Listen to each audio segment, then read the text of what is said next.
Hello,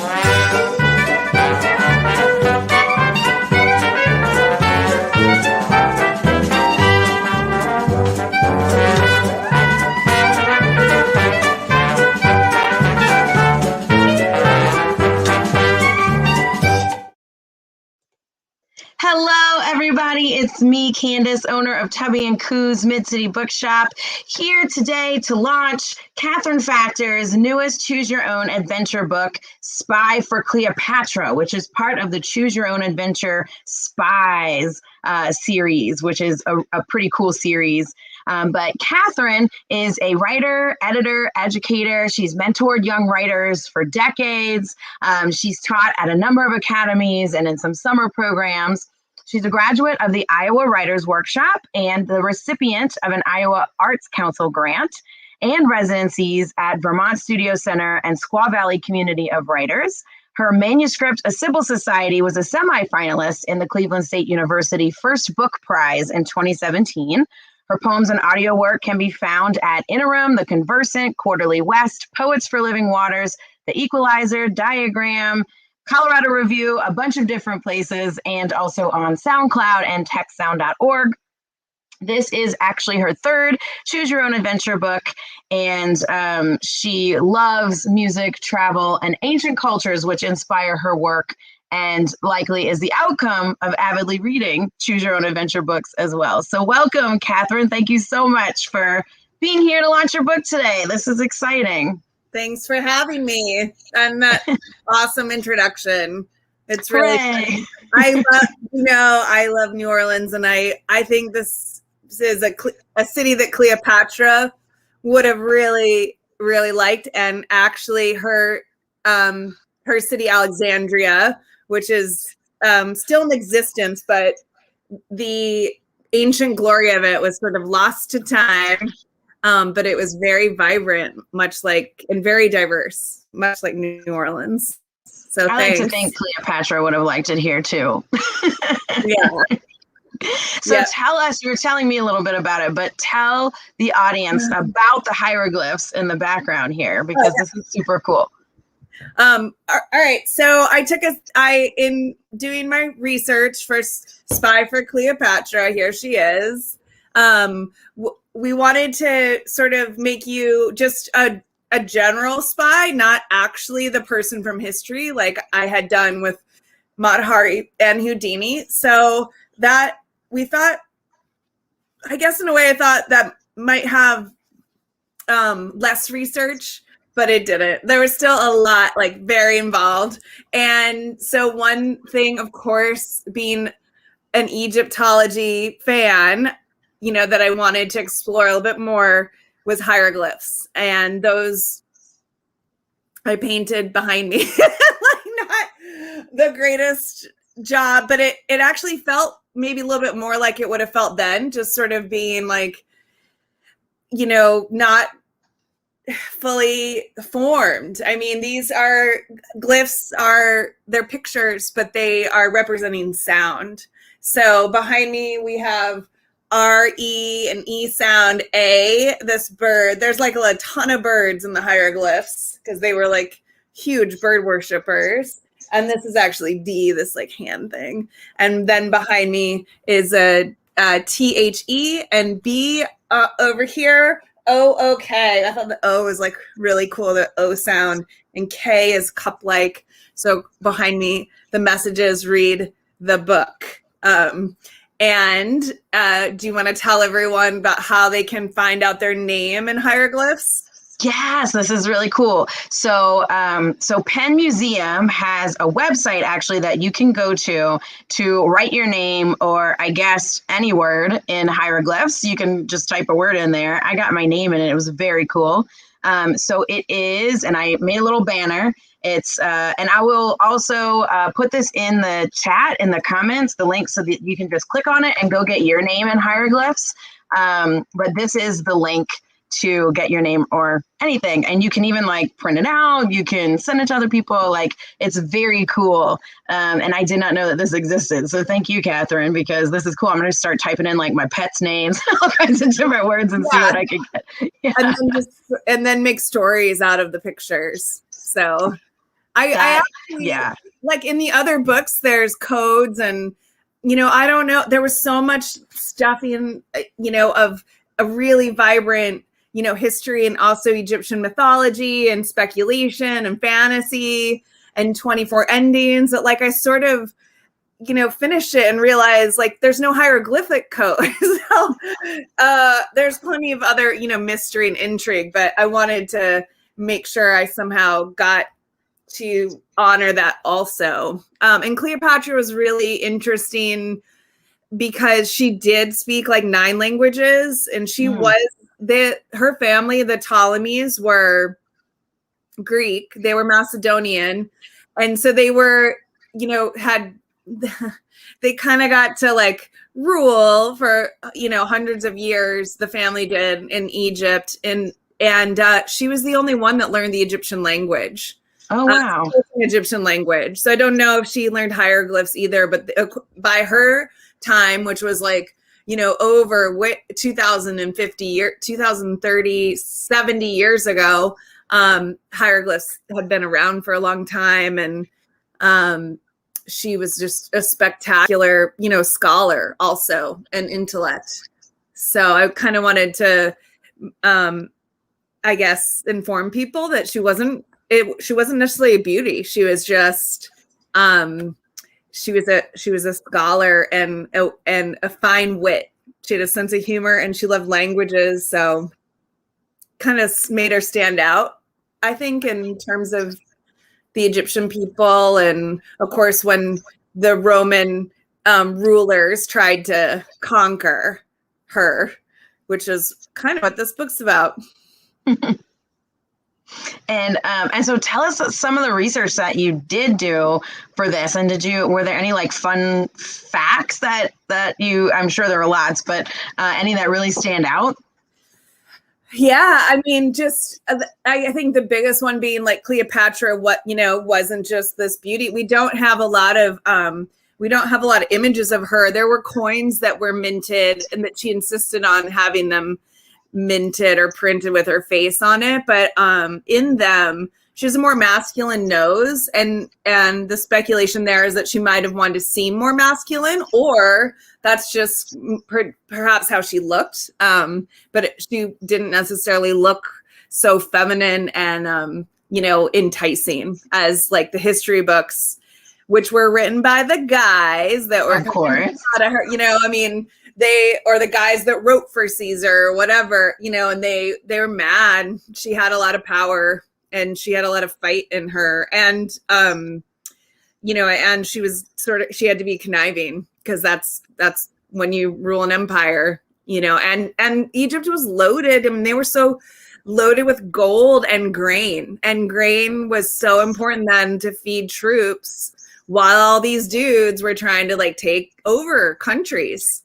And so those were like powerful trading tools. And Alexandria itself was a very rich port town with a lot of trade going on. And Alexandria today, I mean, another fun fact sort of is like the glory of Alexandria is like somewhat underwater and sort of lost to time. So it's not like Athens, where you can see a lot of ruins, or Rome.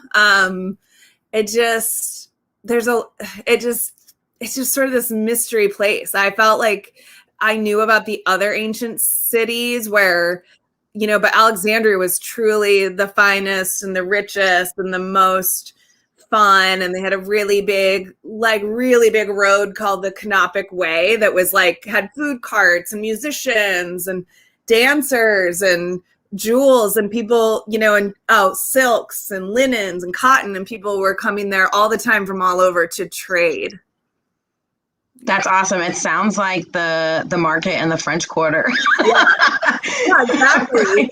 It was like a lot. Yeah, it was like a, tailgate. I don't know, like tailgating at a concert. Like just a lot of activity. And the Alexandrians were really diverse. There was a large Jewish population, Egyptian population, Greek population, and the ancient world hadn't really seen that kind of confluence of cultures.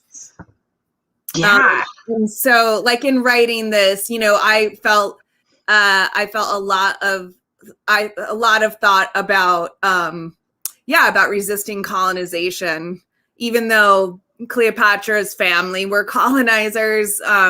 She still tries to manipulate and save Alexandria and the people from being ruled by Rome. And the Romans were taking over all sorts of stuff at that point.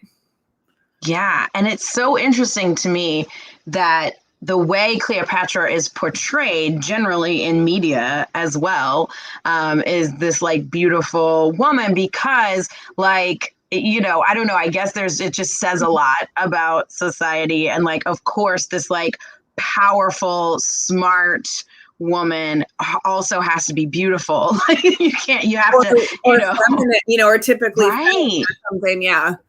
The Ptolemies were they're really indulgent. She wasn't without fault. And they were really into luxury. And that's why in history, after Caesar and Mark Antony comes along and they have their famous love affair, they're really just partying it up, they're kind of at a certain point with some of their battle together at Actium, which is a famous battle that is the end of her reign, because they were just so this guy Augustus, who's Octavian, he's as kind of the third big ruler around her. First, let's say it's Caesar, then Mark Antony, and she manages to befriend both those men, but Augustus won't have it. By the time there's so much slander about her, cycling through. She actually did kind of get to reign a long time, even though it was only 10 years. She was 40 when she died, and that was a pretty good run because people were after each other all the time, from all over the Mediterranean and the ancient world. Yeah, I don't know. I just find all of this so interesting because, like you said, there's not a lot about Alexandria. A lot of it got totally lost. So it's really cool to sort of listen to some things about it as well. Another neat thing is that, is the Library of Alexandria, which is famous, and also we don't know even where it was. We have maps of Alexandria where we think it was. Now in Alexandria, there is the Alexandria Bibliotheca, which actually houses the all these internet records and also hundreds of thousands of books. And it's a modern library, but the Great Library of Alexandria was, it was a lot of stolen manuscripts as people would come in to port and whatnot too. But it housed, at the time it surpassed Athens and even Pergamon, which were places of great learning and libraries. It just was huge and possibly destroyed by several fires and thieves. And also by the time we get, kind of between the fall of Rome, which includes the fall of Roman rule in Egypt, 400 something AD, hundreds of years after Cleopatra, then we get closer to the Dark Ages, and actually what things that were left, scrolls that were left, were used as fuel, like toilet paper and fuel. So a lot of books that were left got turned into, there was no peak Renaissance anymore, right? It was people needed fuel and toilet paper. And that's what happened to a lot of. Let me tell you, books being used as toilet paper stresses me out. Fuel. It was pretty, pretty cool. We lost hundreds of thousands of scrolls that we don't know what knowledge was in them. I know, it's so sad to think about, really. It's so depressing. Yeah. So how did you decide sort of what to include in this book? Because there's so much out there. Yeah. Well, I just included the kid friendliest stuff, and The setup is that you are an Egyptian who copies scrolls, and it is after the library mostly has been destroyed, so hundreds of years after Cleopatra. And I just really wanted the focus to be on like trying to save the Great Library. And so you essentially will get a mission, and you can choose to travel back in time to try to help Cleopatra save the library. Which is awesome. Yeah. I want to help Cleopatra save the library. Yeah. Well, there are a lot of other options in there, though. Yeah. I mean, it's kind of, I'm sure, yeah. You know, it is dangerous. So it is choose your own adventure. So that is to be expected. So let's talk about choose your own adventure specifically and writing that, because it's you know, and we've talked about this in past events, but it is like complicated to me. So like, how do you come up with, for example, 24 different endings? I think you said, like, there's so many different endings. Yeah. And like, where do you start? And like, how do you do you do one storyline at a time? Like, tell us about your process. Yeah, I mean, I sort of do it all. Like, there's an original outline, you know, there's the concept, then there's an original outline, then you start to write, then you go back and outline again. And then I'll make, like, when I know what the two choices, then I start to make a butterfly map that's more visual. So here are the first two choices. You know what I mean? It's not going to be a branching map going one direction. I try to, like, you know, I have to keep remapping and outlining. And actually, we had an ending that was taken out. And that was the one, you know, one of the ways that she may have Cleopatra met her end was like a basket of snakes. It was interesting. That one just like didn't stay in. So I actually had to come up with, you know, 24. There are a lot of snakes in a lot of choose your own adventure books. And she, you know, that was actually like not a big loss to the book, because there were so many other options, just things, you know, that could happen at that time that could include, you know, being at sea, or some, you know, having to escape a ship, or, you know, accidentally siding with the wrong, you know, person in the whole, like, there were so many different fights going on all the time for power. And a lot of the endings just come to you. I don't know how to, like, it's actually great, because you start writing and you keep writing, you realize that, like, some of these things, they need to end. Some of them you want them to go on longer, but you run out of room. Yeah, because so do they give you a page number and then you have to sort of go with that page number? Yeah, it's 15,000 words. But this one went over, and there was a lot of storytelling involved. Yeah, and so you said you just kind of start writing, and then as it branches off, you like re-outline based on each decision point. Yeah, and it does get to the point where I just know it so well that I can go through and keep writing. I don't have to skip to page 25 in the manuscript. I just know I just go from page 8 to 9. And even if page 9 is a different story and a different branch, I would just develop in there and then maybe have to switch back to another branch. So sometimes I do go linearly through the text, but the mind is jumping around the stories. Other times you might have to be like, okay, I need to go to 25. Where does page 25 go to? Okay, 72. Now I've got to hit the mouse all the way down to 72, right? For a little while, I'll be like, okay, now this is going back to 63. And so sometimes I just like to go straight through. And then I do get like cross-eyed.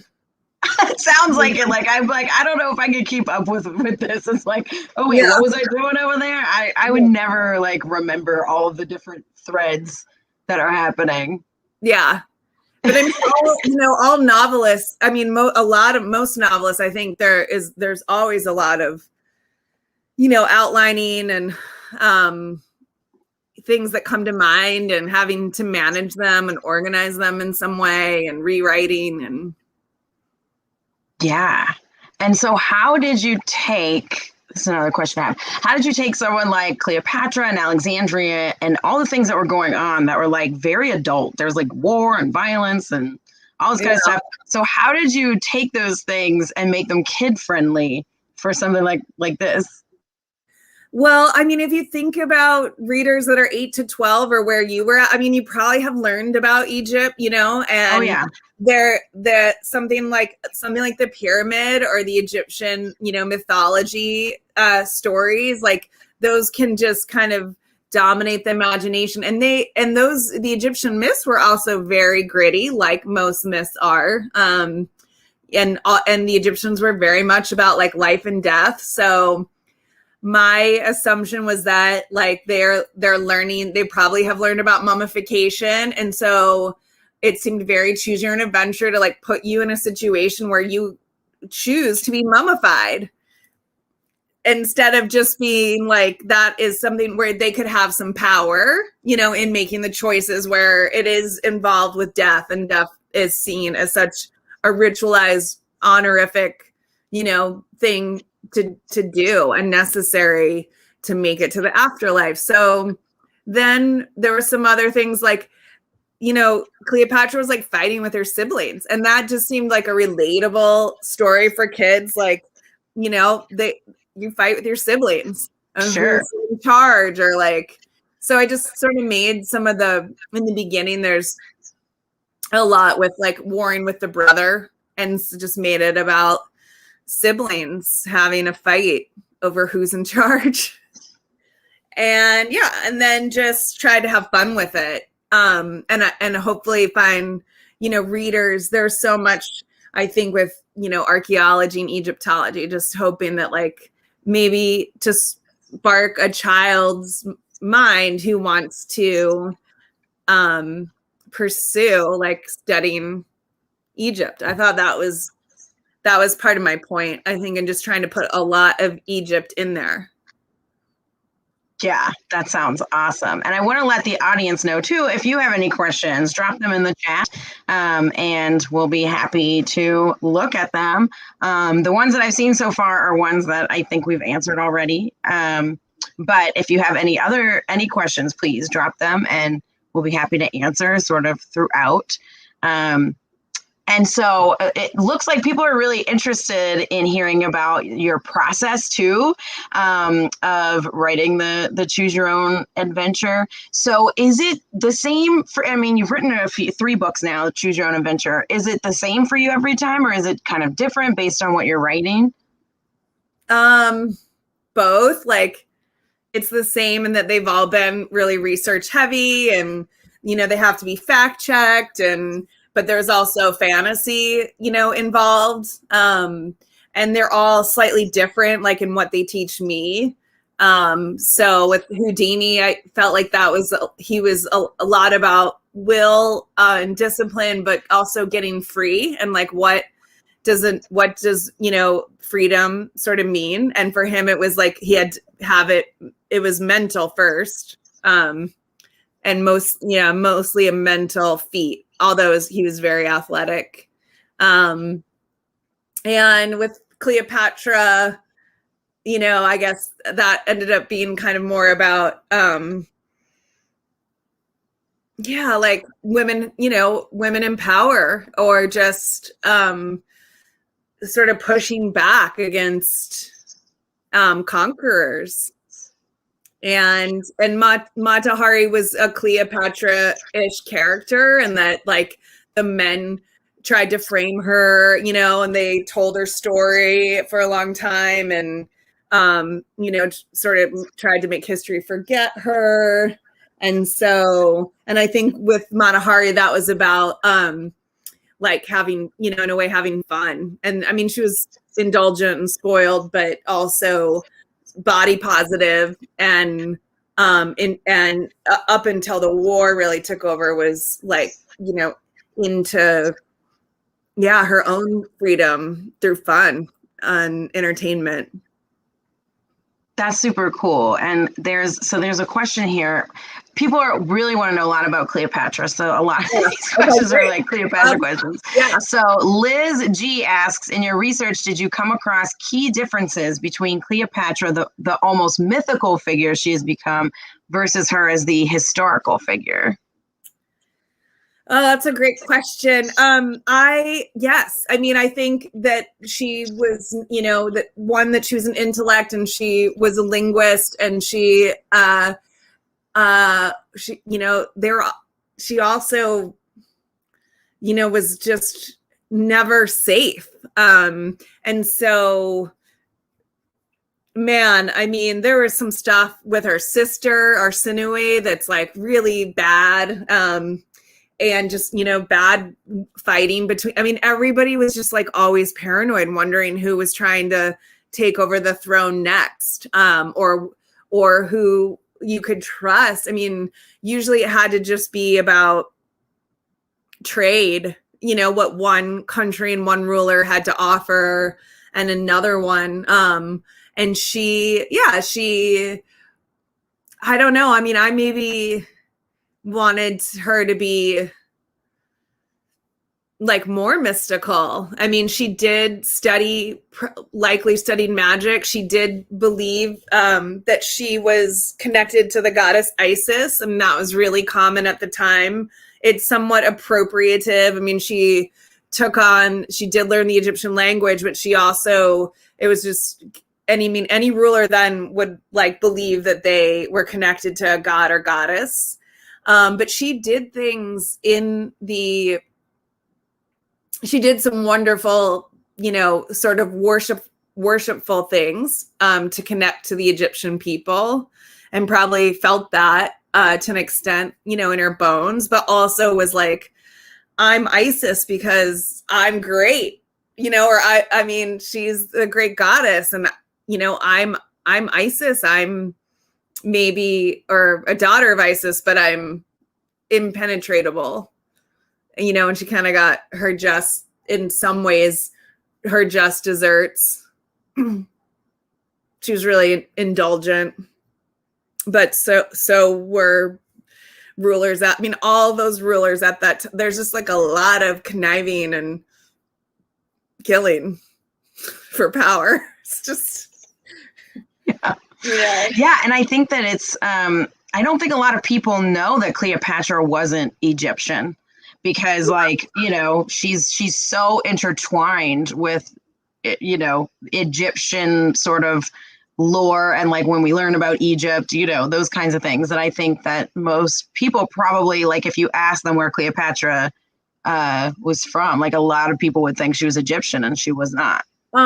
She might have been, like, the mother is unsure, we're not sure of the lineage there, so there's different theories, and she likely, even with being Greek and Macedonian,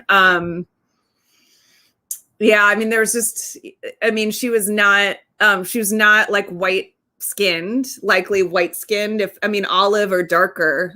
So I would say that's one of the ways that she's like depicted. Think about Elizabeth Taylor in the amazing, groundbreaking, extremely high budgeted, almost killed the studio, rendition of Cleopatra, 1964. And you've got the Liz Taylor blue eyes and, the stunning white skin beauty. And that probably just wasn't the case. It wasn't the case. Yeah. It's interesting with Gal Gadot being, she will play Cleopatra, and they're using Stacy Schiff's book, Cleopatra, which I highly recommend for any adult reader of feminist or lover of Egypt. It's extremely well written. Stacy Schiff won a Pulitzer Prize for other work of hers. And I think it's what they're using for the movie. And Egyptians, and also some people are upset that Gal Gadot is like been cast as Cleopatra. and she's Israeli. But what is kind of interesting is that there was a big Jewish population in Alexandria, and it could be just as possible that she also would have had mixed blood. I mean, mostly they kept their lineage in the family, if you know what I mean. But there is some unknowns about her mother. Yeah, she married a couple of her brothers, didn't she? Oh yeah, everyone. I mean, it wasn't what it would be now. That is like what you did as rulers, right? Yeah. Yeah, because they, back then it was about keeping the bloodline pure and stuff like that. So yeah, it was just what they did. So here's another question. Jose asks, what did you learn about Cleopatra that most surprised you? Oh, just I think probably how bold she was. I mean, how brilliant. I mean, I think she was full of light. I think she lit up a room. I mean, she could speak these languages. So when Caesar shows up and, Mark Antony she's just so witty. She's so smart and witty, and like no man had I mean, the Romans had, somewhat submissive wives, and women didn't have these roles, and definitely, not entirely for the Greeks, even though both cultures worshipped Greek goddesses that were warring goddesses and had military power, but that isn't even their origins. And so when they, I think when they encounter Cleopatra, she's so cool. She's such a strong, bold, smart, witty woman. And in those, hyper patriarchal days, women barely had power or a voice, unless they were a goddess or the oracle or somewhere, telling guys kind of what to do. They had they were roles divinatory roles, maybe gave them a voice, but just no one had encountered such a smart woman. And she was laden in jewels, I mean, it was kind of hard not to be blinded by her light, but she had it inside her too.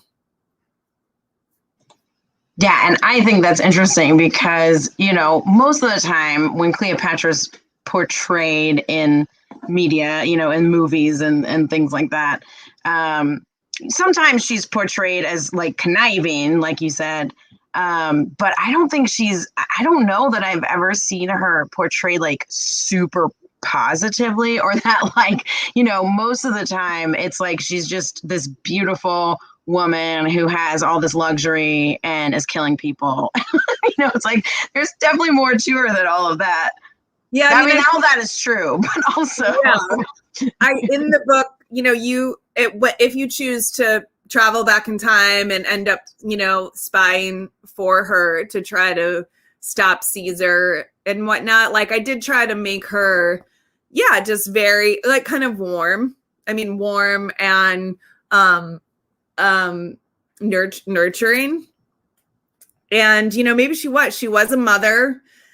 She had children by Caesar and Mark Antony, and at the end of her life, that's what she's trying to protect the most.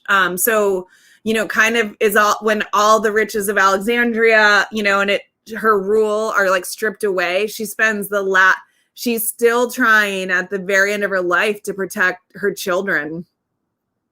And I mean, one of them, cesarean, which is where we get the word for C-section, cesarean operation. I mean, you're supposedly born that out of her stomach or something, but it's just it was just the name of Caesar's kid. And she sends him away toward the Red Sea to try to escape when Augustus is showing up, and it doesn't work out. And then the children she has with Mark Antony, Celine, and the boy's name is maybe Mark Antony or something, or they, they were paraded around as, I mean, they were captured the Romans were really into these things called triumphs, you know, like basically show off your riches and the people you enslaved. And so the kids they do keep the kids. They had wanted to keep Cleopatra alive so that Augustus Octavius could like bring her back and be like, look, we captured her, you know, the witch, you know, and we own Egypt now, you know, or whatever. And so she wouldn't do that. Right. But the kids do get kind of like taken back in chains, and then they're actually raised by Octavian, Augustus's like wife. I mean, they are, you know, there might be some bloodline there, but she still was a mom. I mean, when it comes down to it. So I was trying to get that more human quality in the book too, which was, yeah. And one thing that I found really interesting in like prepping for this, that I was just kind of like looking up quick things about Cleopatra, is that Cleopatra and Mark Antony had like a drinking club that sounded like super fun. Did you come across that in your and it was just like, oh, they're like feasting and binging on wine and doing all these elaborate like games and contests and stuff, and I was, you know, they played pranks on people. Like it just sounded, I was like, this sounds like a lot of fun. Like I bet that was like you're saying, like they just partied all the time is what it sounded like. I tell you, Alexandria was like New Orleans. I mean, it was so, I could read like the little part where that exact thing like shows up, even though it's not Oh one. yeah. Okay, I'll just read like a little. Yeah. So many times when I read this, I only get to read the beginning. So you know, okay, so let's see. So in history, basically, you know, Antony was a general. He had done like really well. They had like, he'd come to Alexandria and they had an encounter. And in the book, it's like, you are leaving, Caesar's been offed, but he took you to Rome, and you were like getting things for, you know, in Rome, you got a temple and you got coins, and it turned out the people of Rome didn't really love you. So you like set off. Not you, but Cleopatra sets off, and you set off with her as her spy, like attendant. And word gets to the ship that the people of Alexandria are like hungry. You've been gone a long time because the grain supply has been stopped, which is something that Octavian did. And so you say like, oh, well, you know, maybe we should go to Tarsus where Mark Antony is. Like that's another Roman we can maybe work with. So you know, she's like, okay, you're right. But also keep in mind that at this point you have like taken riches back for you, just traveling with a bunch of riches. You've gone all over the Mediterranean, like with Cleopatra, and she likes to like, you know, take things and give things.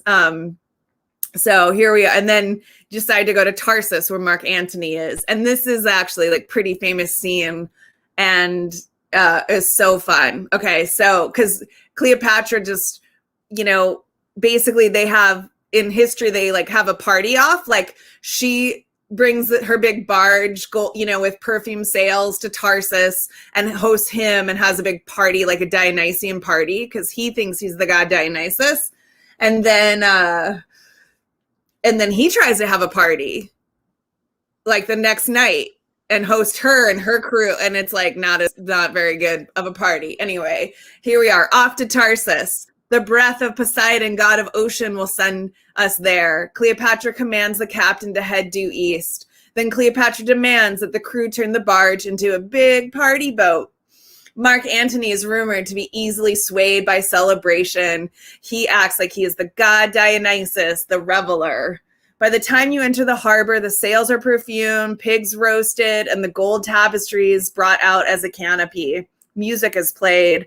There are loads of costumes to perform a feast with the satyrs. Your job is to lavish gifts upon the people. Antony shows up, impressed. I have been summoning you. I need more armies of men, Antony says to Cleopatra with a mouthful of food.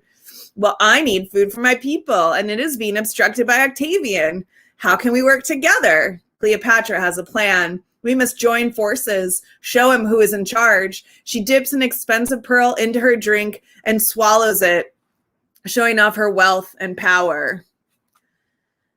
Men from my armies have defected. This is Antony. Many fell to malaria, but we still have 20,000 fighters and 2,000 archers. Cleopatra cheers. Onward, nevertheless. You all sail to an area called Actium, where Octavian has his outpost. It takes hundreds of warriors just to row the mighty war boats to face him. They sweat and labor while planning happens above them on deck. A sword and cannon battle begin on land. Sails fall, fires erupt, and many boats sink. Even though you're positioned far from trouble, Cleopatra paces with worry. I am unsure what to do next, as it does not seem to be going well. Okay, and then we get to a choice. So I don't know, we could make a choice, but I'll tell you that this is kind of like basically what happens in history. And, you know, he's sort of, now that he's spent like time with Cleopatra and her riches and her fun and his fun, like they don't really want to do, they don't know how to, they don't really want to rule anymore. You know, they kind of just get, they start drowning each other in, you know, the indulgent behavior. And it's infamous. Yeah. And it, you know, I mean, I'm not always, you know, one for indulgent behavior, but it does sound like fun. And it's like, yeah, why rule when we can just have dueling party boats? Yeah. It's kind of like jazz fest, you know, like right. Sometimes you just have to go all in. And like, I mean, I'm sure they were tired of, you know, being at like always fighting.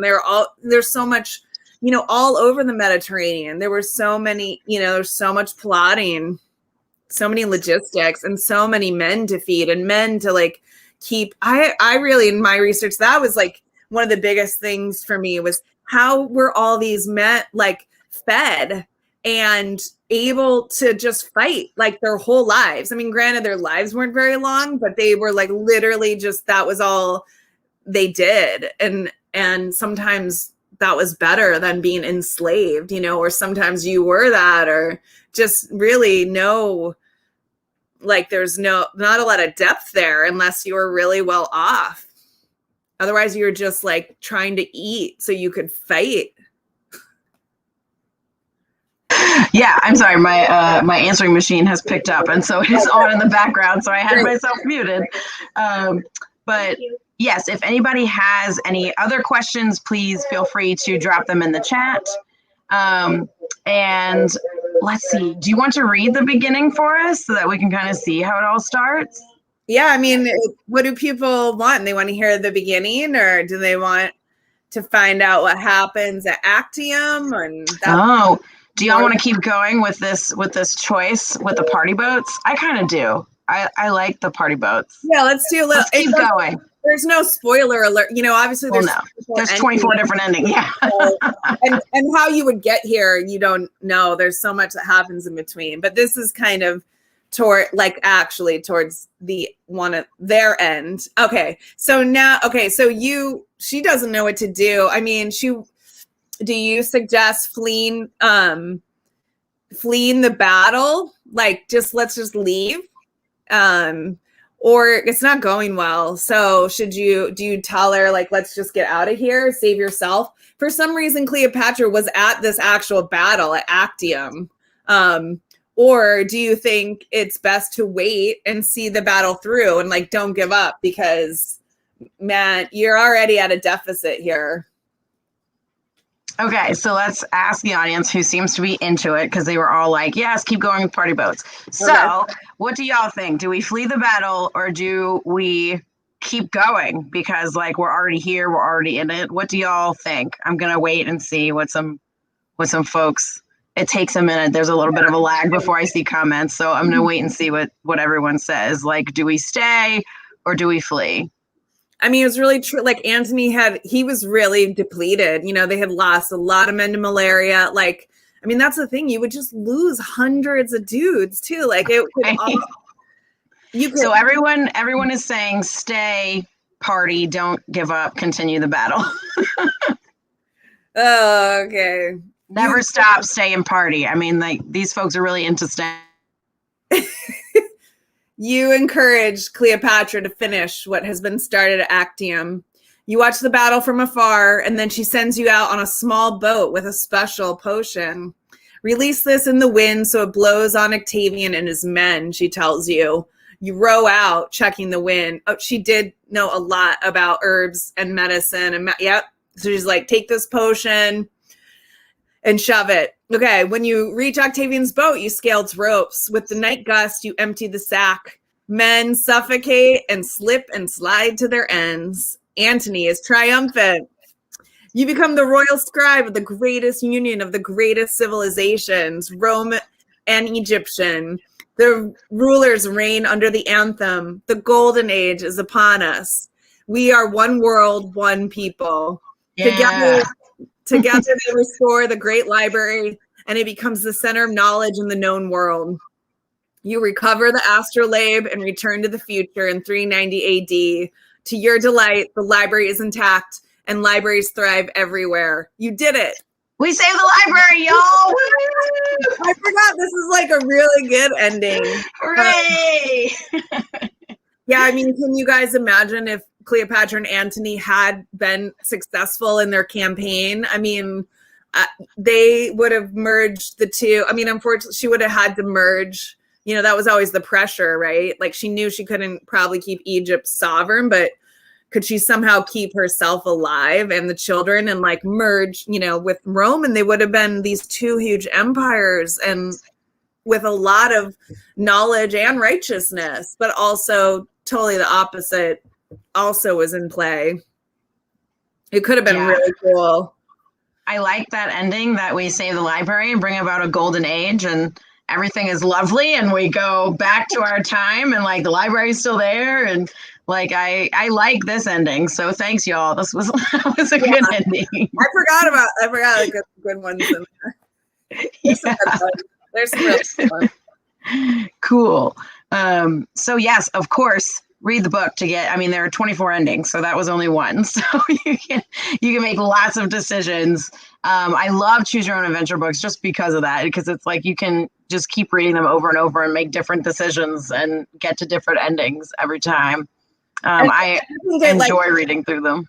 I'm curious how people read these. I mean, of course you start in the beginning, but then what happens? Like, do you sometimes, I mean, when I was a kid, I would look for sometimes after reading for a while, I'd just look for the cool illustrations. Oh, that's awesome. You know, if I could, I'm like, how do I get there? This is Anubis. Ooh. Right? Yeah. Right. And then so after I tried a few, then I'd be like, try to figure out sometimes, you know, I guess I'm a big fan, you know, of reading around. I jump all around too. You know, when I was a kid, I used to do that. Like I would start at the beginning, but then when I would get to a decision with an ending, typically I might go back to like, I don't go all the way back to the beginning, but I would probably go back to whatever decision I made and be like, okay, what if I made the other one?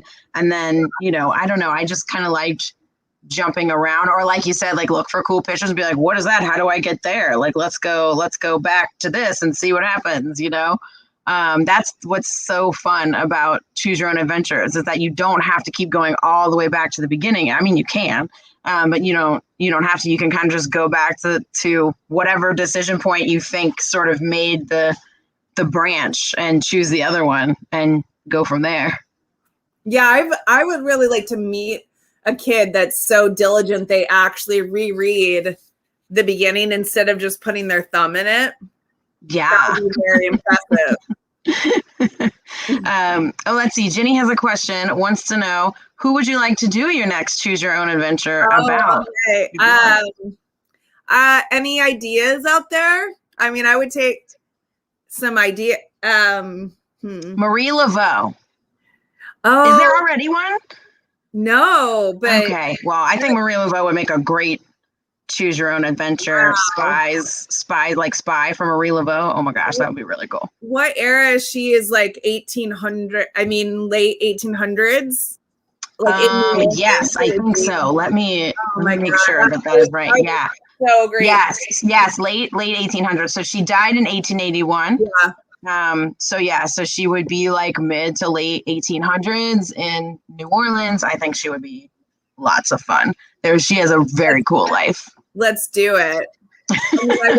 I wonder. That would be my personal suggestion. It would be cool to have like where she has a spy that, or like, maybe the spy or not a spy series, but the spy there could be like someone from the other side. I've sort of always wanted to do like where I don't know, maybe the spy goes between two worlds, that would be really cool. Like could communicate with the ghosts and.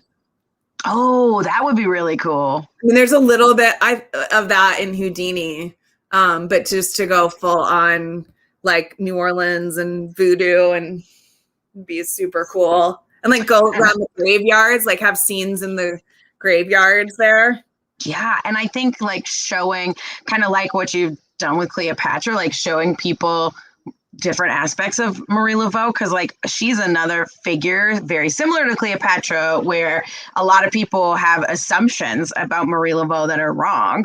And so I think sort of looking like just the research would be really interesting and like doing things to like show people that, her sort of true self, I think would be really cool because she's such a cool figure and similar, I think, to Cleopatra in some ways in that, she was very smart and very powerful and all of these things, and powerful in a different way, but had a lot of influence, right? So I just think she would be so cool. And of course, I'm in New Orleans, so of course, yeah. I just would be interested in seeing a Marie Laveau Choose Your Own Adventure. Mata Hari character too, like yeah. I mean, it would be so cool. Does anyone have other suggestions? I mean, I love. Yeah. What do y'all suggest? Bringing someone back from the dead to write, to try to give them voice again. Yeah. Like in a way, none of my books, none of those people had childhoods really. Like Houdini was in an immigrant family and like he actually ran away from home to try to make money for the family. And the dad was a failed rabbi, like there was struggle and strife. Mata Hari, like, she got in trouble. I mean, there were people doing stuff. It's like, and then Cleopatra, she was a child ruler. Like they didn't have childhood. So I love that I can write children's books about them and try to give them a childhood again, I hope. Yeah, that's very cool. Somebody said Joan of Arc. Oh, that might be a cool one. That would be really great. There's a book that came out with mine today, The Return of the Unicorn, and that is probably also The Magic of the Unicorn is the first book, and those are closest in time period to Joan of Arc and the Middle Ages. Where the Joan of Arc story would be. Yeah, full of visions and I guess misunderstandings about her and her power. I love the unicorn books just because unicorns are cool and fun. Yeah. So I said Marie Curie, that might be cool. Yeah, that would be great. Like, do you touch the radiation or not? I mean, or you die by radiation. And other ways. So in that one, maybe let's have her die other ways and not just the sad, like accumulation of radiation that killed her. Cool stuff. Try to give them deaths that are better than the way they went out. Is there one about Ada Lovelace? I think she would make a cool one too. Oh yeah. There's Harriet Tubman, but I feel like there's already a Harriet Tubman Choose Your Own Adventure, I think, or there used to be one. Have been Keandria has two where you are a formerly enslaved person that does in real history becomes a spy, and the first one is for the Revolutionary War and the second one is the Civil War, so that would be right along the Harriet Tubman kind of timeline. Yeah. That's exactly the one I was thinking of. I was like, well, it wasn't exactly Harriet Tubman, but it was that.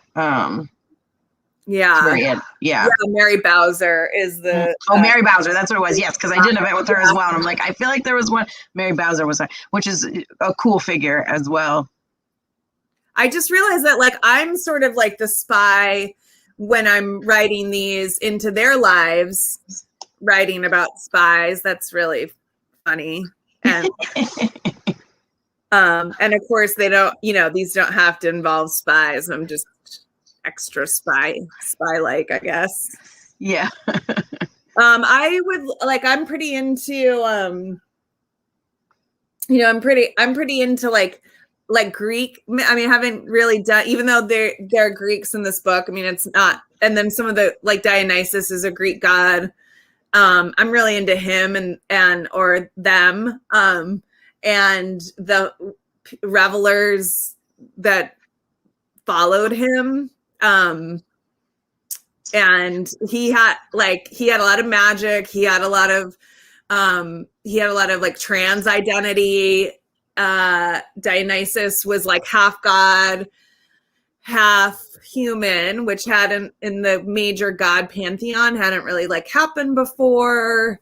He was, people would like leave their homes and like play in this band. I mean, it was just, people reported like really strong sounding cacophonous music coming through town. And then like people would get up and follow them and around and like had this cult. I mean, it's back then in thousands of years ago, the word cult is not quite what it connotes today, but it cultus, the Greek word meant like people were the living art. Like it was an artfulness of people together. And so I think that, I don't know, that could be really cool because Dionysus, like those people, they traveled all over. He maybe came from the East. He there was all sorts of like, creatures around him. The Maenads were really cool. I'm into them. Yeah, I think he would also really like New Orleans. Yeah. Oh, he's definitely. He might be here, Yeah.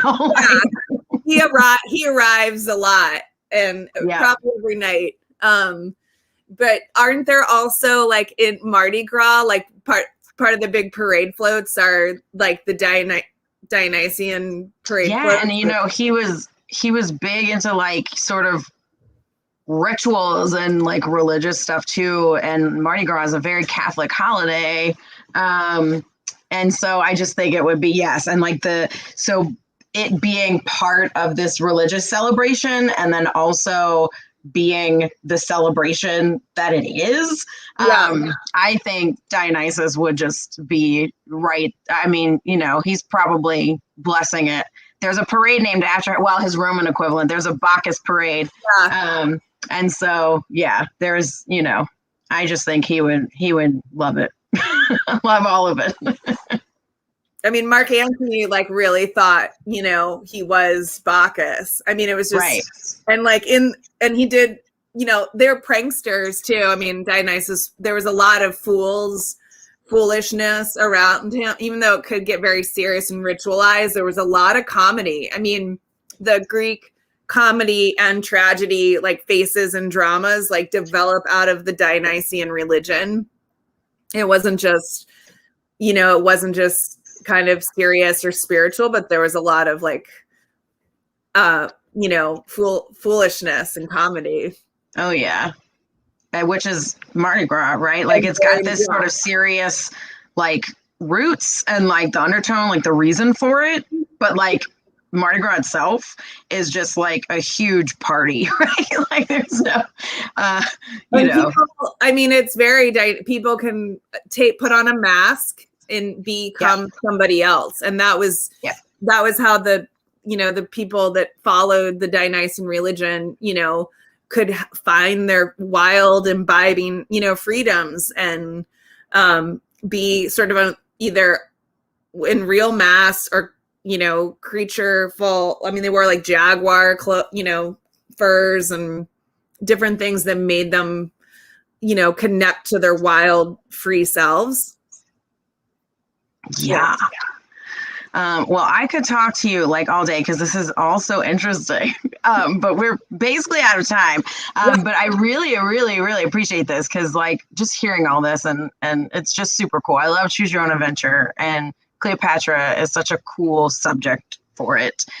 So I definitely want to tell everyone to order books. This is Spies for Cleopatra. So it's Choose Your Own Adventure Spies, Spy for Cleopatra. 24 different endings, as Katherine said. Also, in case you missed it earlier, there are party boats. there's like war. There's animal stampede. Animal stampedes. There's like escaping boats. There's time travel. Yes, time travel, trying to save the library. I mean, like so many things in this book that like you want to do and that you like. So order books. You can do that at tubbyandcoos.com. Click on place an order.